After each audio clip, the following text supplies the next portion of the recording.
Hello, in this presentation I'm going to show you how to add peer review to an assignment in Blackboard.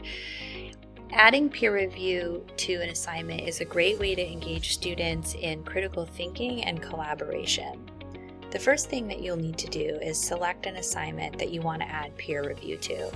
And you'll set that assignment up just like you set up any assignment, with instructions to the students, a due date, and then anything that you want to include about grading. It's maximum points, it's a grading rubric if you want to use one.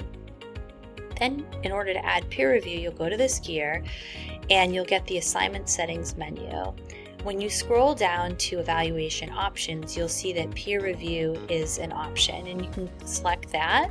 That will give you a hyperlink to select peer settings.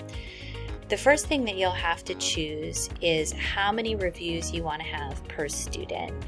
In this case, if I choose 3 reviews per student, that means that each student in the class is going to be reviewed by 3 other students. So they would get peer review feedback from 3 other students.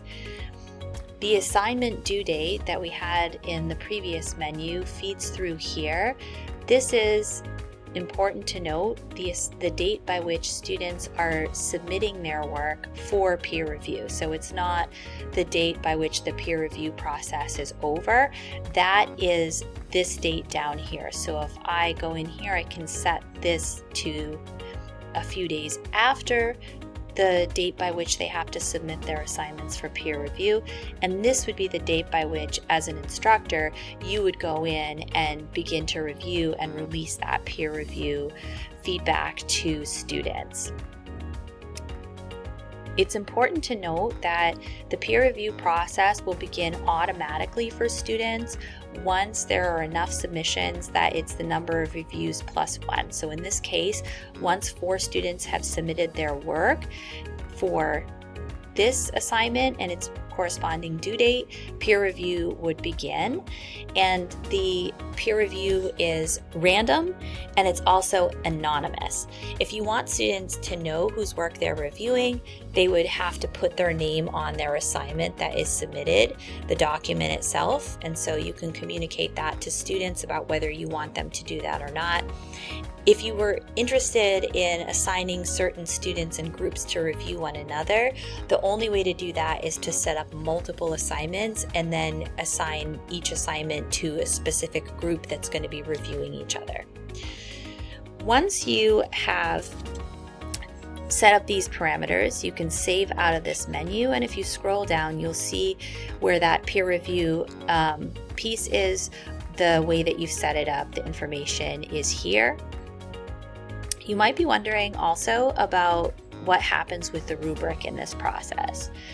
You can attach a rubric to the assignment. You, as the instructor, will be the only person who can use the rubric. Those students will be able to see it in order to understand the criteria for the assessment.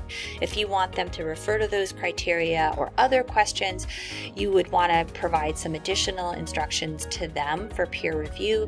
That could happen here in the instructions for the assignment, and you could tell them what they should be doing or commenting on specifically in the peer review process. For your own grading, you would want to think about, for this rubric, if you want it to be a rubric that just assesses the assignment itself or assesses the peer review process, or a combination of both. Once you've set all of that up, you can save in this menu, and your peer review process is all set up. You might have a few questions like, what happens with late submissions? Students who submit late can still participate in the peer review process. There are some nuances around what it might look like for them depending on how late they begin the process.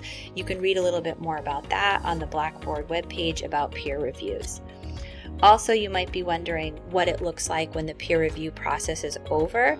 You, as an instructor, will see each of the students' peer reviews, and students will not get their peer review feedback automatically. You will release that to them when you're done with the step you complete as an instructor after the end of the peer review window. There also is an option to hide or unhide students' peer reviews to each other.